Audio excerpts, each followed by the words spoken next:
Hello, folks. Welcome to the Marshawn Brooks Show. It's interesting how sometimes when we're starting out on a new venture, a new journey, a new project, career path, anything where we are trying to expand our domain of competence in a direction that does not exist for us yet, we of course tend to look to people who've already been down that path. Only natural and it's only sensible. That leads us to doing some things that I guess at least at first are play acting. They're theater. So for example, right now I'm sitting in my closet, blankets draped over in so much as I could manage the sides of the little room. Kind of cramped in here. And I'm doing that not because I have any real understanding of acoustics, not because I have any real awareness of bass traps or reverberation or reflection or whatever the fuck it's supposed to be, but because I've heard other people that record things say that's what you're supposed to do. And, I have no idea what I'm supposed to do. So I guess I figure why not play act, why not engage in the theater and mimicry part and parcel to starting out. Maybe it's foolhardy to try to skip that step, even if I look a little ridiculous along the way. So I guess we'll see if it has any real bearing or improvement on the audio. And since I have no guests this week anyway, and it's just me, I might as well give it a shot. Now, as for me having no guests, what I had initially envisioned, insofar as I have a vision, which might be a strong term for it, really just making up as I go along, but what I had really envisioned was having this be a time to commune with my friends, with my colleagues in self-discovery.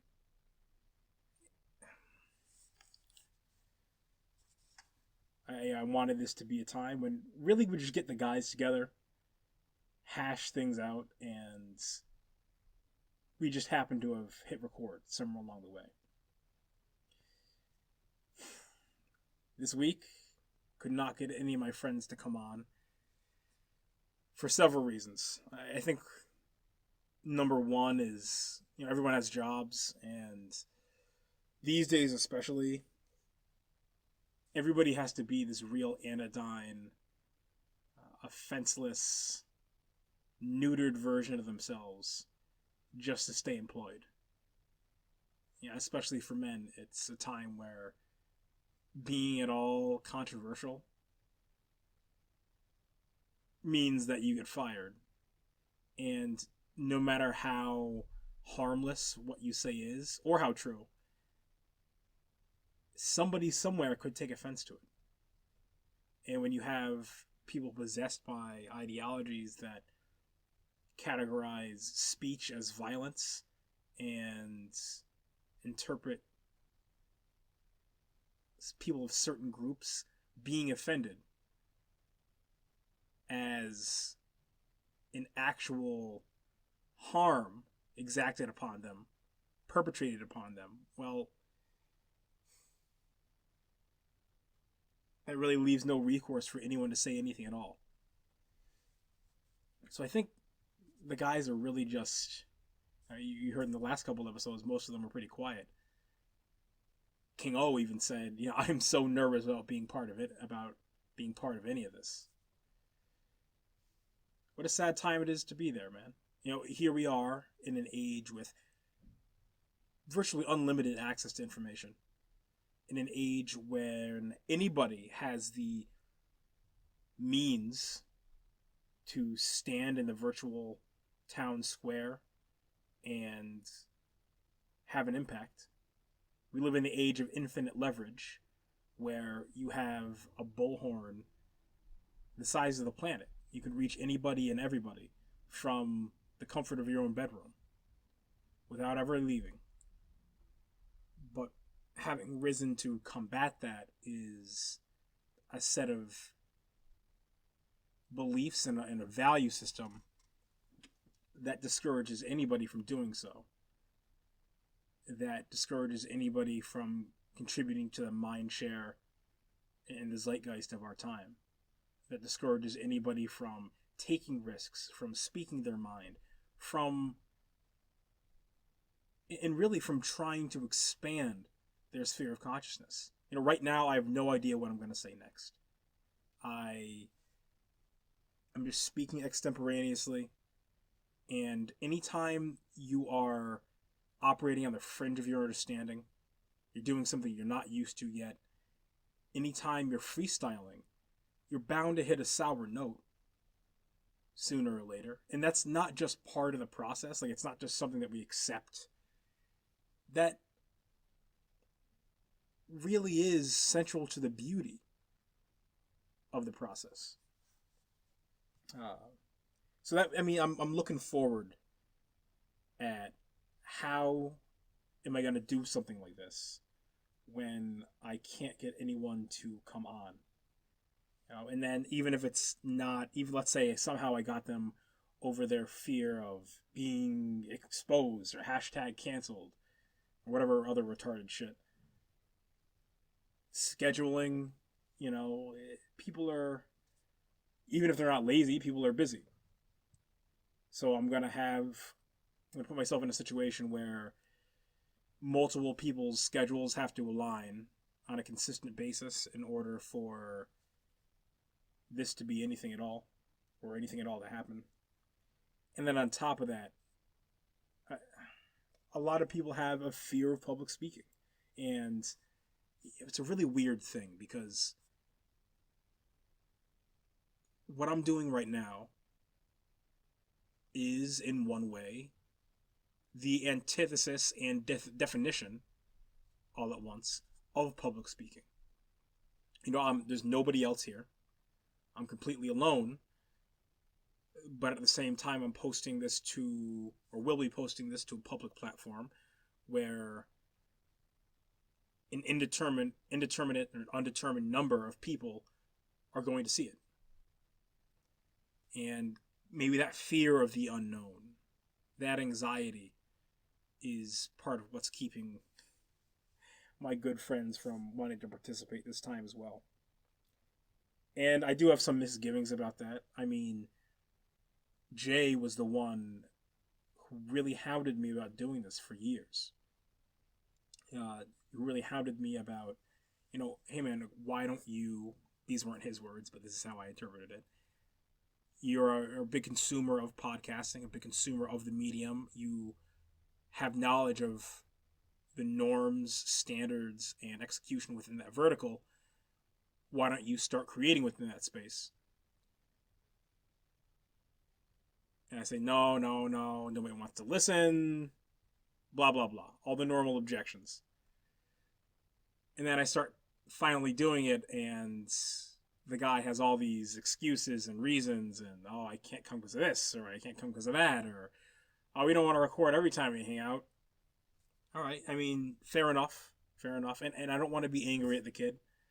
I guess I just have to keep in the back of my mind that this is my project, not theirs.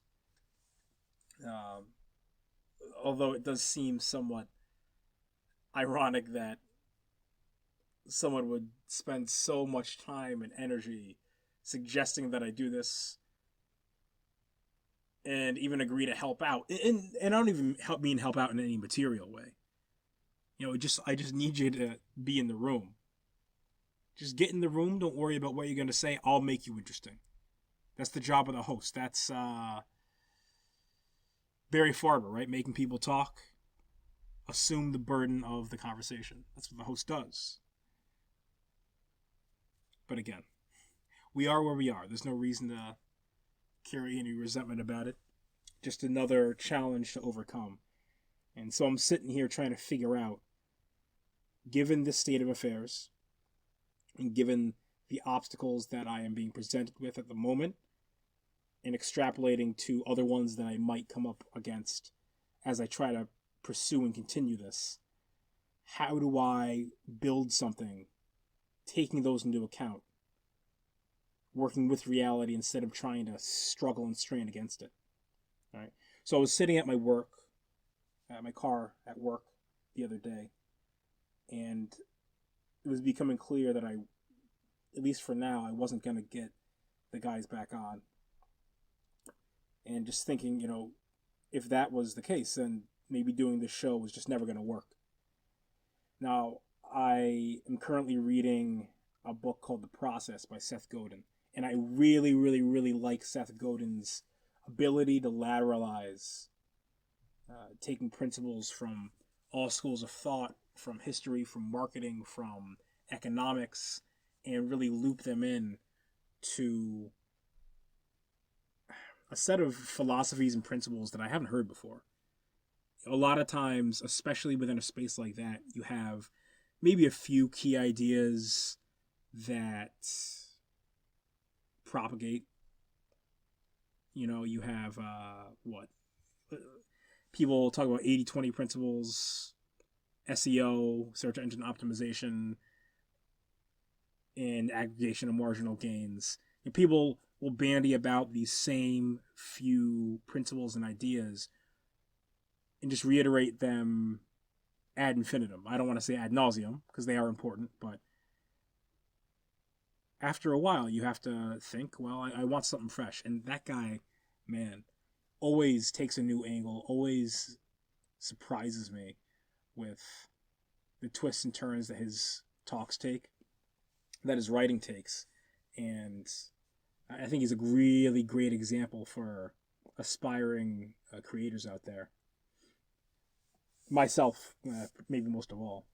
So I'm currently reading, The Process, and I come across this line where he says, if a reason doesn't stop everyone, it's an excuse, not a roadblock. Sometimes I'll be reading and I'll reach a line that just stops me dead in my tracks. People use the turn of phrase that really resonated with me. And there's certain phrases, certain terms that we use so much and never think about why they make innate sense to us. And I would say resonate's the right word. It strikes a certain harmonic chord that makes something within you just reverberate. Stop for a minute, contemplate, and then reread that shit again. So I come across that line, and right as I was about to say, well, obviously doing this podcast isn't going to work. I have no one to come on. I have no one to talk to. Blah, blah, blah. 1,000 excuses. I think, well, has that stopped everyone? Has that reason blocked everyone from doing a podcast, from starting something? And first thing that comes to my mind, obviously, is Bill Burr. I don't know if I can think of really any other solo podcasts. I know he has guests on from time to time, but it's largely a solo show. But he's a notable exception to the rule. And like I said last time when I was talking to Biggie Bonix, let's find out. Let's find out if I can do this. Let's find out if I can hack it. Let's find out if I can make it work. So now I have to figure out how I'm going to do it, as opposed to reciting and rehearsing and listing off all the reasons why I can't. So let's define the problem. I have no guests to bring on the show.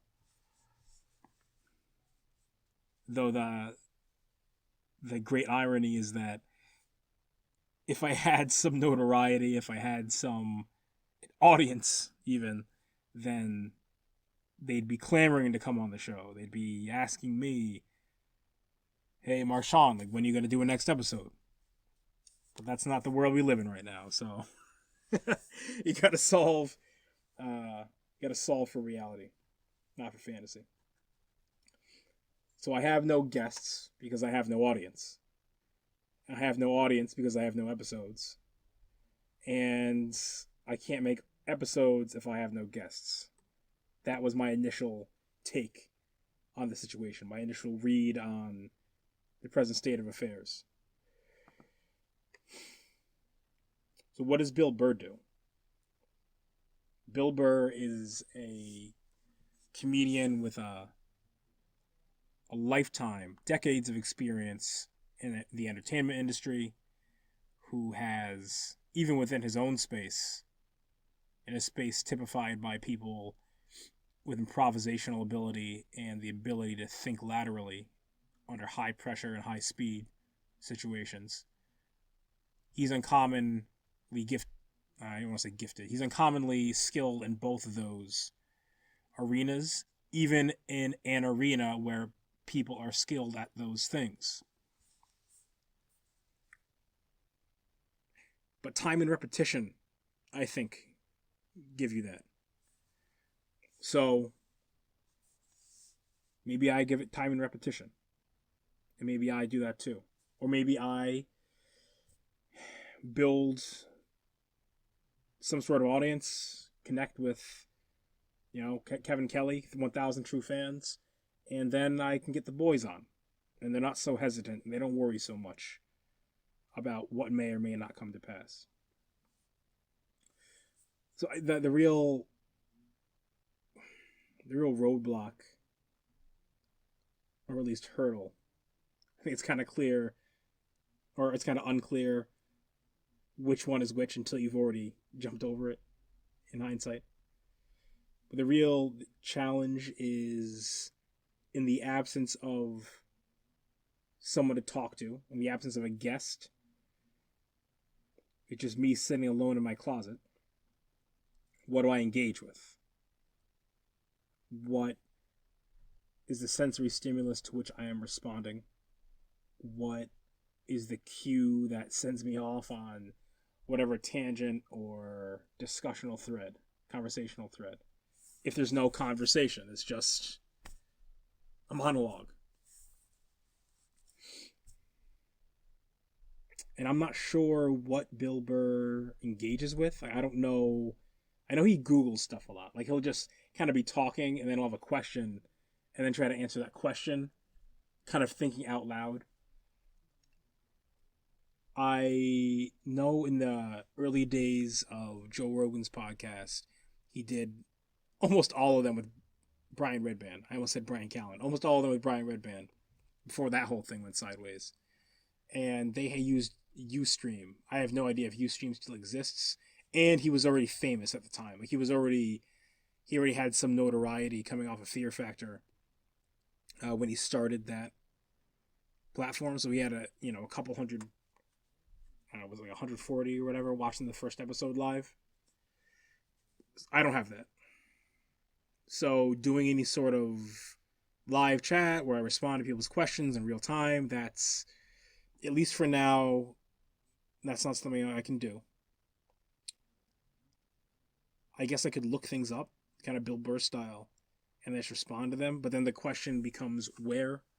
Or maybe I could make some sort of like Discord server or like a Twitch stream. I don't know how that works, if people can just kind of float in and out. I don't know if people can just happen to find one and hop in a chat room and type, "Hey, Marshawn, what's going on?" I mean, it's the internet, so in reality it would probably be something about dicks or hentai, but at very least that'd be something to talk about. And I was thinking about, I don't know, if I went through things on Twitter. I don't like the idea of what Twitter is. I think long form is really where we get nuance, and really nuance is a way to appreciate the complexity and the beauty of life. And when we try to curtail something to a few characters in this punchy online platform, we lose the very thing that makes the world fascinating, and it becomes this really bizarre with me or against me space where everybody's just trying to have these gotcha moments and nobody's behaving rationally. I did make a Twitter account today. Don't really still understand the format, the layout, where to find things that I actually find interesting. Like I'm going through these pages, and all of it just seems like inane nonsense. And then even following people that I like, the ones that I like that tweet a lot, then what I'm assuming is your feed just gets clogged up with all this ridiculous drivel of them just responding to randos in the thread, and I really don't want to see that. Like, I came for the thoughts of the person that I'm subscribing to, not them hashing it out with some dork in his basement. You know what I noticed the other day is that whenever you want to describe a loser, I'm trying to log into Twitter right now and act like I'm having a smooth delivery. What I noticed the other day is that whenever you want to describe a loser, you say they're eating Cheetos. And I don't know if anyone's ever written a paper on this or some sort of psychological study, some sort of mimetic study. Why did Cheetos become the totem of social failure? Like, why are Cheetos considered loser food?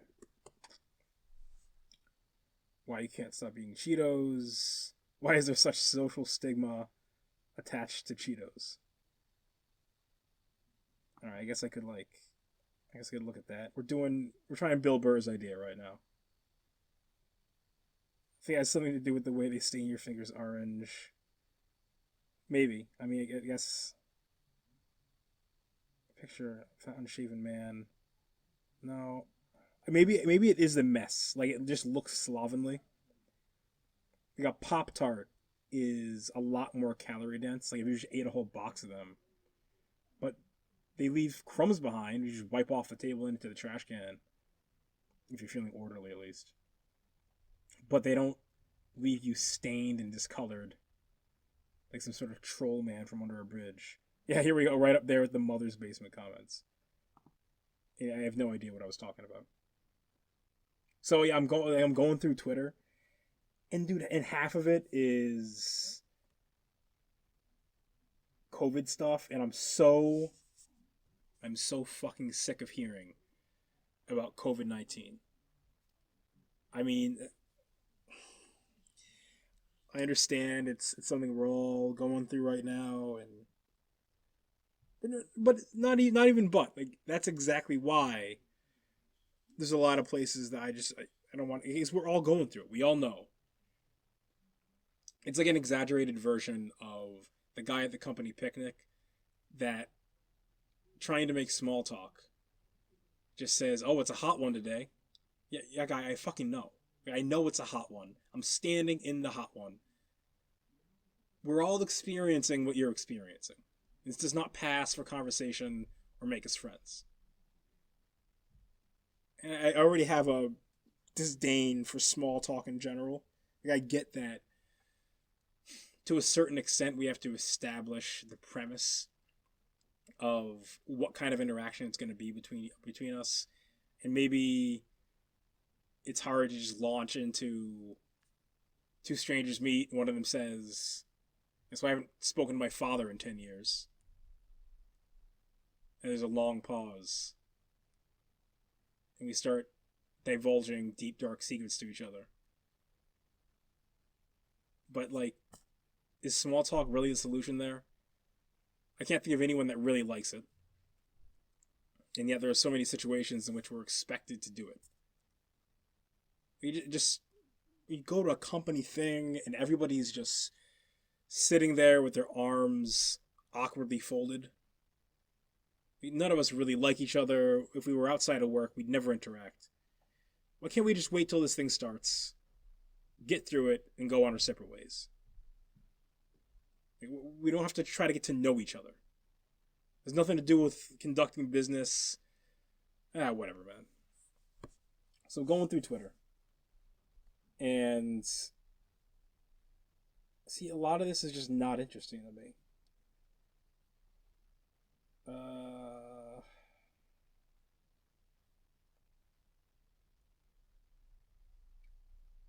And it's even the smart people. Like, I try to follow people that I consider to be smart, to be in possession of a great perspective. This platform just tries to boil these folks down into something that like, the reason I liked you in the first place is because you had an interesting approach and because you gave so much thought to things that other people either never considered or just kind of took for granted. And then this platform boils those people down into sound bites, which kind of makes them similar to all the other people and robs them what made them special in the first place.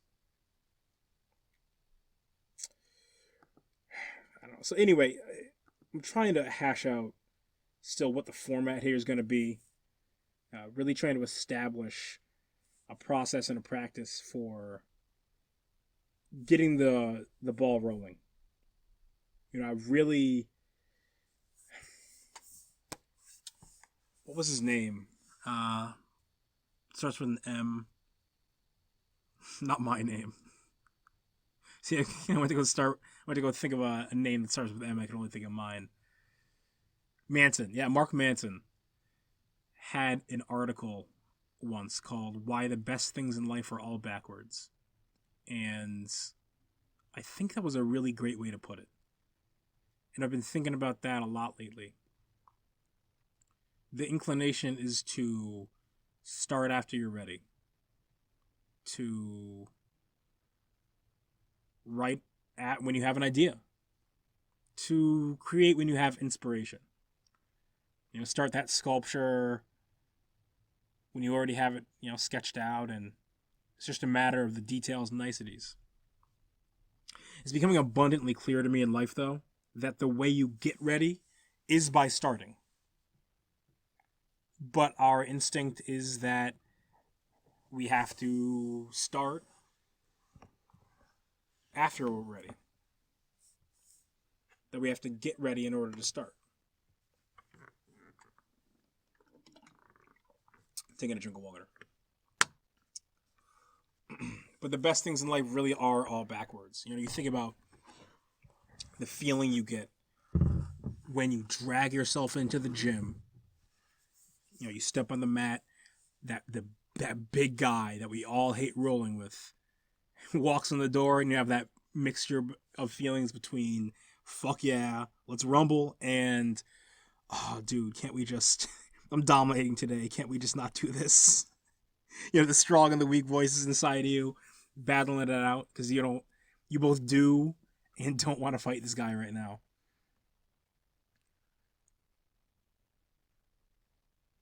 I forgot where I was going. Yeah, but we all know. So you went to the gym on 1 hour of sleep, had no energy to even entertain the thought of getting into hand-to-hand combat with a bunch of other adult men. But you did it anyway. And you gave a great effort. And then after, you feel like you're on top of the world. That's the feeling that you get. That's the reward that you get for staying on the path. For walking the path of a man. And doing what you had to do, regardless of how you felt on the day. Because very rarely are you going to feel like doing it before you do it. Very rarely are you going to feel ready before you jump. And everything all set and perfect. Like, life's not going to wait for you that long. I'm trying to parlay that into other areas of my life. It's very, very easy, especially when we're not certain what we're doing to allow those extenuating circumstances, like not being able to get any guests for the podcast, to let yourself off the hook. Well, the podcast had to end because I just couldn't get anyone to come on. It's not really my fault. What am I supposed to do? Just sit in a closet rambling to myself for an hour? Maybe I'll try again when everybody else's schedule clears up.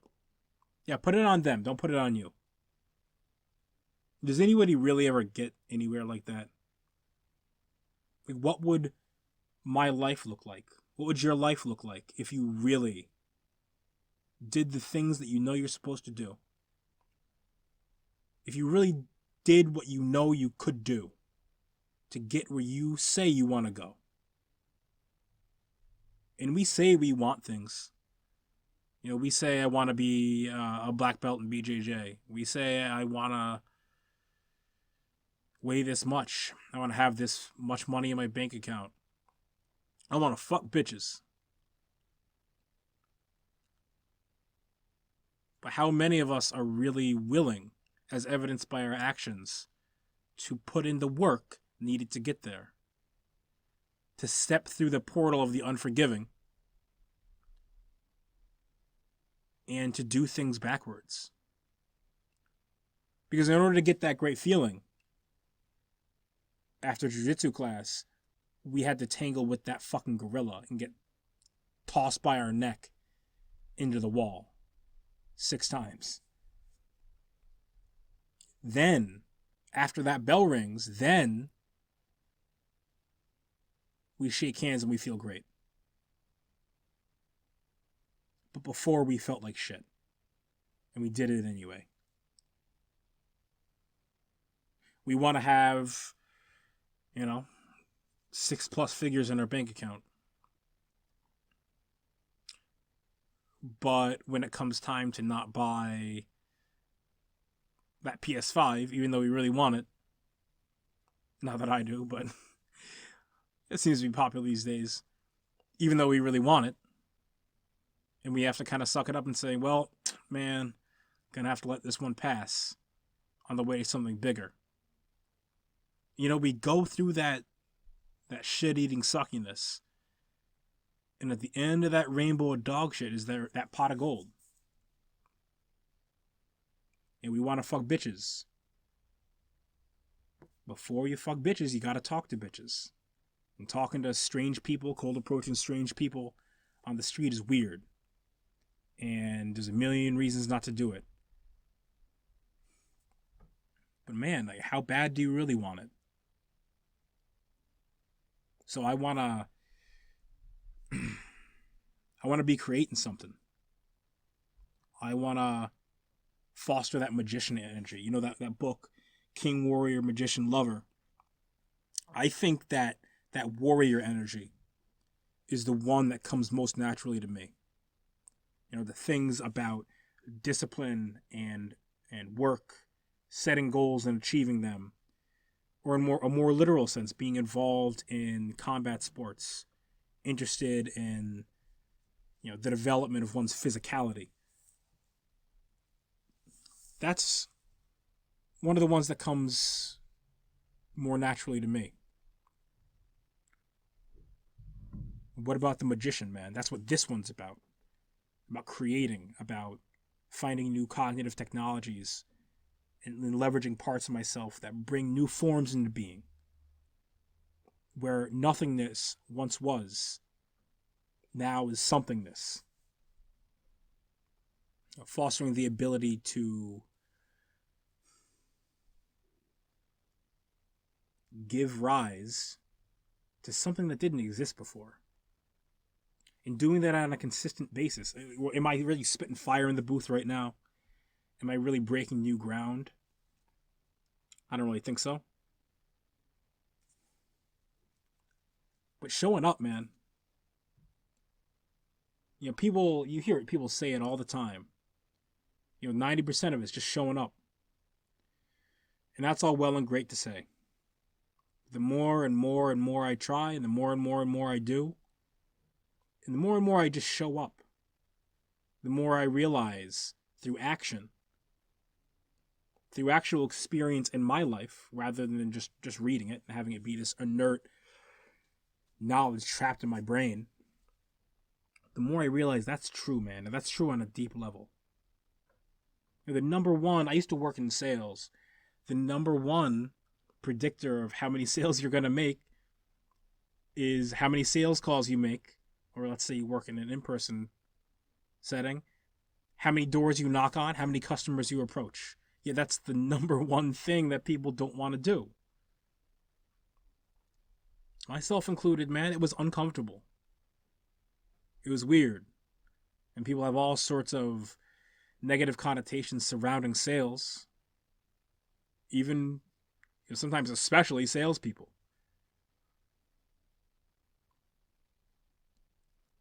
But we say we want to be successful at that job, but we're not doing what we know is the number one thing that leads to success in that job.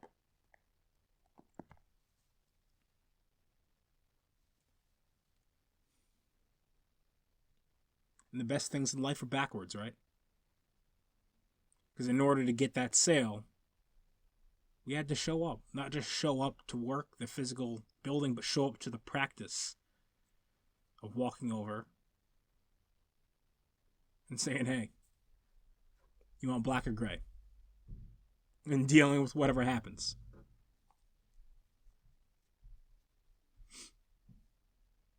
So in order for whatever this is, whatever I'm doing here to become an avenue for creation, an outlet, a conduit for that energy that I'm trying to foster and develop within myself, in order for that to happen and in order to receive something from it, whatever form that takes, I got to put in. I was taking a walk today and I was thinking about this. How a lot of people, when they're tired, will start to do the things that perpetuate that feeling. So you think about a person succumbing to hypothermia. Somebody is getting cold, their body temperature is dropping, and they start to get lethargic. They feel tired, they feel sluggish, they feel slow, and they stop moving. Slowly but surely, they stop moving and start becoming still, stagnant. And it becomes a positive feedback loop where they get more and more and more cold. And the cold makes them want to be more and more and more still. And being still makes them more and more and more cold.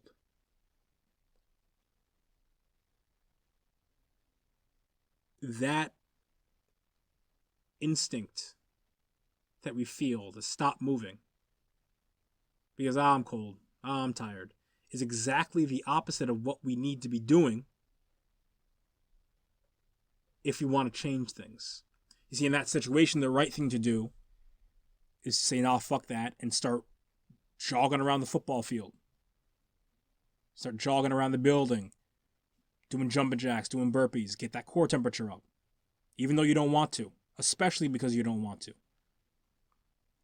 And then when you output, then you receive the input, then you get warm. If I'm tired, of fucking course I don't want to go for a workout. Of course I just want to lie down and go to sleep. But when I do that, and I wake up feeling groggy, and even more lethargic, I know I did the exact opposite of what I needed to do in order to get the result that I said I wanted, that I claimed I wanted. Because the right thing to do in that scenario is output. Is to do some burpees, do some jumping jacks, go for a run, and then I get what I said that I wanted. We really have this model in our minds of, I don't know, like that things are a battery. A battery, the more and more you use it, the less and less is there. And it really seems to me like it's the opposite. Like the more energy you're putting out, the brighter you're burning, the more light is going to be reflected back at you. And so like the more people that have one idea and they want to hoard it to themselves and they want to safeguard it, keep it secret, and kind of nurture that flame under the cover of darkness when it's constantly threatening to go out. Yeah, I mean, if you have that one idea and you try to keep it under wraps like that, I don't know how likely you are to have another one. But if you're constantly throwing ideas out there and spitballing and talking shit and just producing, then I think the rate at which you're having those ideas and those synapses are firing just keeps going and going and going and increasing until you reach this critical mass, like this level where they just never stop. And you don't have to be worried about the scarcity of your ideas because you're having so fucking many. The only issue is capturing them all and finding which ones to act on. It's not a poverty of ideas. It's not a scarcity of notions. It's not, am I going to have another good one? It's, I have 1,000 good ones all the time. I just need to be able to filter the good ones from the great ones. I think we get there by putting out. That's how it's reflected back at us. That's how we get to a level of power and virility. And, you know, we've all met people, man. Like, to me at least, most people I meet, I mean, their aura seems gray, man. They seem dull and lifeless and limp. Like that piece of celery that was left at the bottom of the drawer is just soggy and flaccid. But sometimes, man, sometimes you meet a person who is alive. You look in their eyes and you see fire.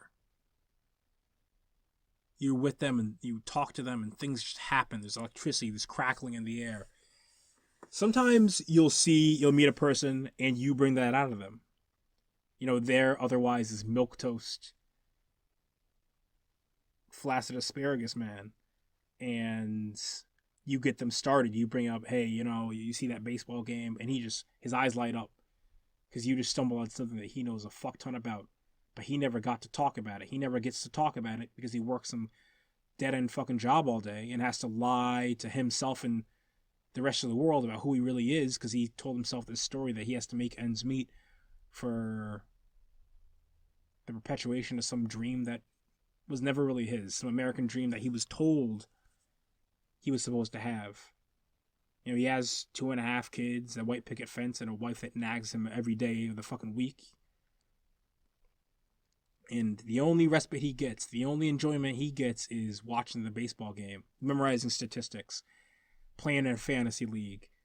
And when you stumble upon that, his eyes light up and all that hope gets channeled into that one subject matter. And he just goes, man. That's who he is. That's what his soul is like. And so many of us just dull our shine to try to fit within this round hole. We sand off our square edges, the rough parts that make us actually interesting, that make us actually virile, that make us actually human, to fit into this cookie cutter mold that, man, really isn't real for anybody. But sometimes we meet people that are just authentically them. They don't need to stumble upon a certain subject. They just are who they are. I'm not talking about those, oh, only God can judge me, or, and I don't give a fuck what you think about me kind of people. The kind of people that just don't know how to act, so they hide under a guise of fake, immature authenticity. I'm talking about people that are them. They're fully alive. They're fully engaged. They grab life by the fucking balls and they make shit happen. Every once in a while, you meet somebody like that. And those people those are the ones that are outputting, man. That are putting out a level of power that you feel when you enter the room. You feel when you interact with them. And I think most of us have the potential to do that. Like, we have that power inside us. Now, it's going to manifest differently for different people. Sure. But we have that, but we just choose to not foster it. Or we misunderstand and think, well, I only have so much energy. I have to save it for what's important. Man, because it's so important, you can't save it. Because the way to get more of it is to expend it. That's how it gets reflected back at you. That's why life's backwards. So I'm thinking still, what is this show going to be? Had a plan, had an idea, had a notion that seems to be hitting some roadblocks, some dead ends. And, I'd love to have the guys on. Of course, whenever they agree, I'll try to get them to come through and have some conversations. I don't know how often I'd be able to do that, though. And I'd like to get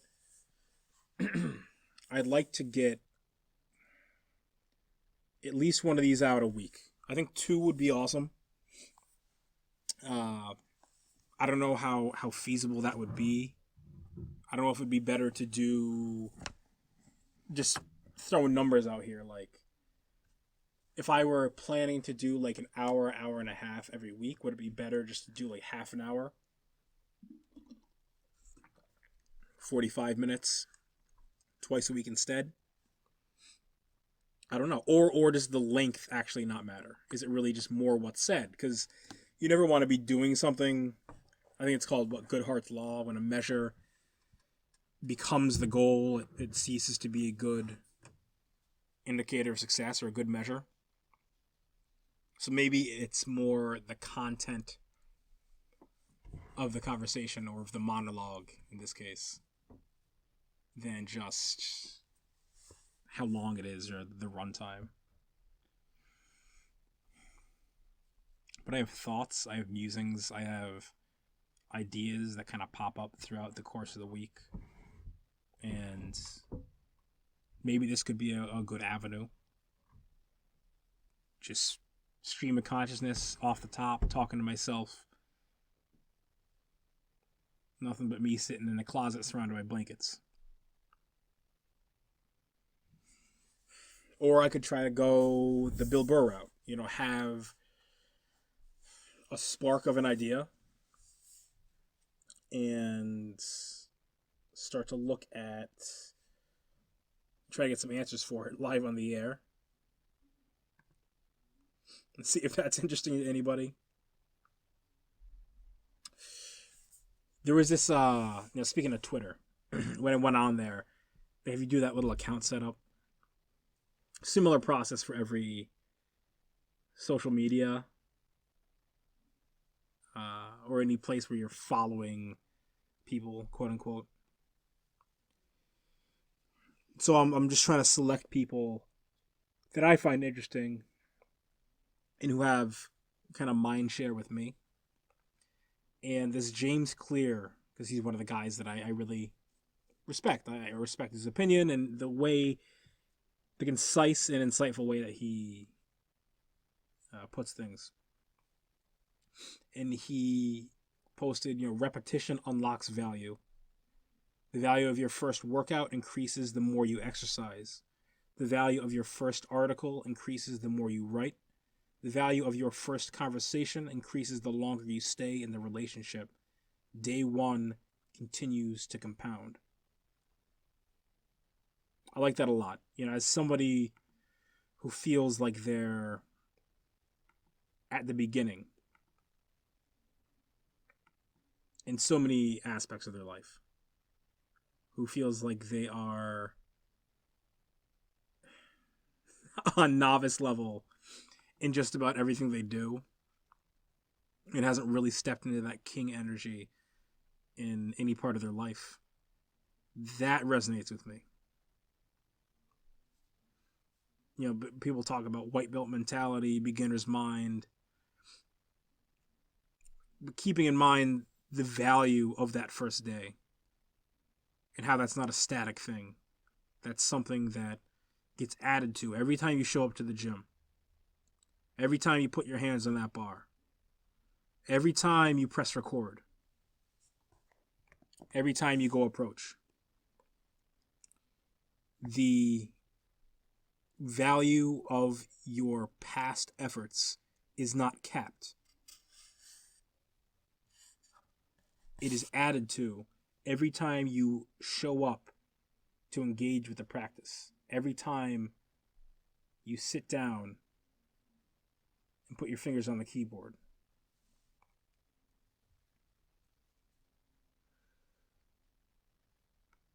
And that's really what I think for now is at least going to be the goal, man. There's a conversation I was having with my mom, actually. And I was talking to her about blogging.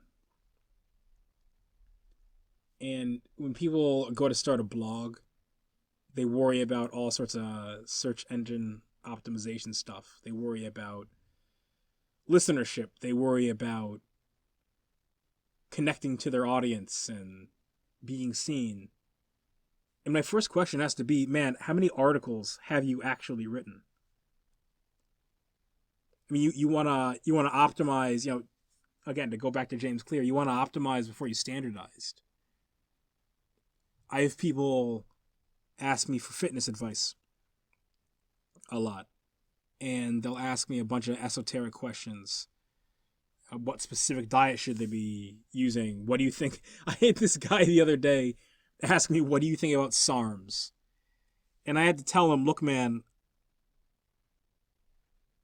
a lot of people ask me these questions. And I gotta ask, how many workouts have you missed in the last month? What do your macros look like? How many hours of sleep did you get last night? What is your program like?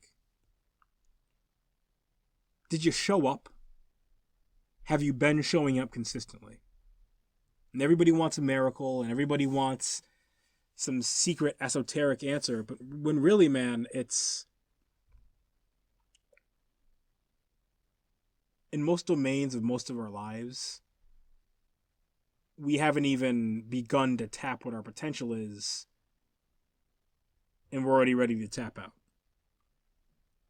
Like, I'm sure with this project, at some point, I'm going to get frustrated that nobody's watching, and I'm going to be trying to look for SEO stuff and connecting to a podcast network and all that ridiculous nonsense. But probably the first and most important thing is, all right, well, first of all, how many episodes have you actually recorded? And how consistently are you working with each iteration to try to make the program a little better, a little easier to listen to? I mean, are you becoming a better writer? Are you working on becoming a better speaker? Are you working on your cadence, your delivery?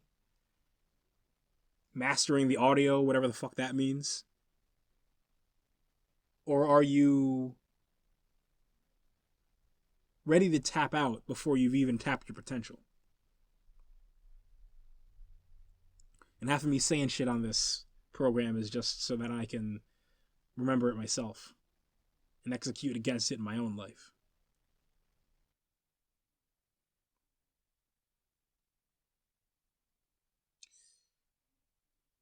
Yeah, so I think that's a good place to start to wrap up. You know, continue through the week with that in mind. Don't tap out before you've tapped in. And take a real, honest, hard look at your effort and your consistency. Moreover, your consistency. I repeat, your consistency. How often you've been showing up for how long. And see that, well, that where you are is probably an accurate reflection of where you should be, if that's the case.